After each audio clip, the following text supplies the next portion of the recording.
सबसे पहले बदबू से पता चला, एक घिनौनी उल्टी कर देने वाली बदबू जो मीरठ में सौरभ राजपूत के छोटे से बाथरूम की हवा में फैल गई थी। तारीख थी अप्रैल 13, 2025। 2 हफ्ते हो चुके थे जब किसी ने सौरभ को देखा था। उनका परिवार परेशान और बेचैन। आखिरकार पुलिस को उनके फ्लैट की तलाशी लेने के लिए मना ही लिया। उन्हें जो मिला वो उनकी सोच से भी कहीं ज्यादा भयंकर था। बाथरूम के कोने में एक बड़ा नीला ड्रम रखा था।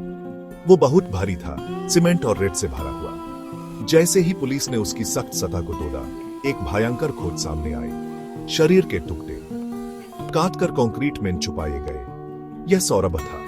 पोस्टमार्टम से पता चला कि यह एक बहुत ही निर्दयी हत्या थी। सौरभ, जो कि पहले मर्चेंट नेवी ऑफिसर थे, उन्हें कई बार छुरा घोंपा गया था और उनके शरीर को बर्बरता से काट दिया गया था। उनका सर, जो शरीर से अलग कर दिया गया था, अनसुनी पीड़ा की कहानी बयान कर रहा था। इस हत्या की बेरहमी ने पूरे मीरठ को हिलाकर रख दिया। ऐसा घिनौना काम किसने किया होगा और क्यों? जांच जल्दी ही पुलिस को सौरभ की पत्नी मस्कन रस्तोगी और एक आदमी साहिल शुक्ला तक ले गए।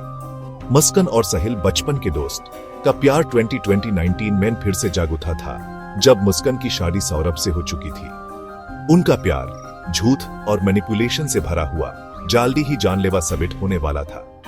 मस्कन साहिल के साथ रहने की चाहत में अपने पति के खून की साजिश करने लगी। उसने साहिल को, जो अपनी मां की हाल ही में हुई मौत से बहुत ज्यादा दुखी था, यह कहकर मैनिपुलेट किया कि उसकी मां की आत्मा सौरभ को मरना चाहती है। वो दावा करती थी कि यूज स्नैपचैट पर उसकी मां के मैसेजेस आते हैं जो यूज उसकी मौत का बदला लेने के लिए कह रही है। मार्च 4, 2025 को मस्कन और साहिल ने अपनी योजना पर अमल किया। उन्होंने सौरभ की चेन में नशा मिला दिया और फिर जब वो बेहोश था तब उसके बाहर छुरा घोंपा। पोस्टमार्टम रिपोर्ट से बाद में पता चला कि दिल पर छुरे के 3 वार किए गए थे। फिर इस जोड़ी ने घंटों तक सौरभ के शरीर के टुकड़े किए, जो कि एक खूनी और बेरहमी का प्रतीक था। हत्या के बाद मस्कान और साहिल ने अपने आप को बचाने के लिए बहुत कोशिश की। उन्होंने सौरभ के शरीर के टुकड़ों को एक ड्रम में बैंड कर दिया और बदबू को छुपाने के लिए यूज सीमेंट और रेत से भर दिया। फिर एक अजीब तरीके से उन्होंने सौरभ के फोन से सोशल मीडिया पर तस्वीरें पोस्ट की, ऐसा दिखाने के लिए कि वो जिंदा है और मनाली में छुट्टियां मना रहा है। लेकिन उनके झूठ का जाल तब टूटने लगा जब सौरभ का परिवार उनसे संपर्क न कर पाने की वजह से शक करने लगा। उन्होंने उसकी गुदगुदी मिसिंग की रिपोर्ट लिखवा दी, जिसके बाद पुलिस ने जांच शुरू कर दी। मुस्कन की बनाई कहानियों और गलत बयान ने पुलिस को शक होने पर मजबूर कर दिया। ड्रम का मिलना, उसके अंदर की भयंकर सच्चाई और फोरेंसिक सबूतों ने कोई शक नहीं छोड़ा। मस्कन और साहिल को गिरफ्तार कर लिया गया और उन पर हत्या और सबूत मिटाने का आरोप लगाया गया। सच जितना भी भयंकर था, सामने आ गया। सौरभ राजपूत हत्याकांड ने पूरे भारत को हिलाकर रख दिया। हत्या की बेरहमी, खूनी धोखा और अंधविश्वास और मैनिपुलेशन ने देश को हैरान कर दिया।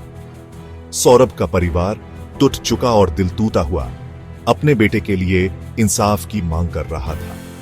वो एक अच्छा आदमी था, एक प्यार करने वाला बेटा। सौरभ के पिता ने रोते हुए कहा, उनकी आवाज दुख से भरी हुई थी। उन्होंने उसे हमसे सबसे भयंकर तरीके से छीन लिया। हमें इंसाफ चाहिए। वो सबसे सख्त सजा के हकदार हैं। मस्कन के माँ बाप गिल्ट और पछतावे से भरे हुए जल्दी इंसाफ की गुहार लगा रहे थे। हम अपनी बेटी की हरकतों की निंदा करते हैं, उन्होंने प्रेस को दिए एक बयान में कहा। उसने एक घिनौना जुर्म किया है और किसी भी तरह की रहम की हकदार नहीं है। हम सौरभ के परिवार के साथ इंसाफ की मांग में खड़े हैं। यह केस आज भी देश को हिला रहा है और बढ़ती हिंसा और आधुनिक समाज में अंधविश्वास की भूमिका पर चर्चा छेड़ रहा है। जब मस्कन और साहिल अपने फैसले का इंतजार कर रहे हैं, तो सवाल यह है, क्या इंसाफ मिलेगा या यह प्यार, धोखा और इंसानियत के अंधेरे पहलू की एक और दुखद कहानी बन जाएगी?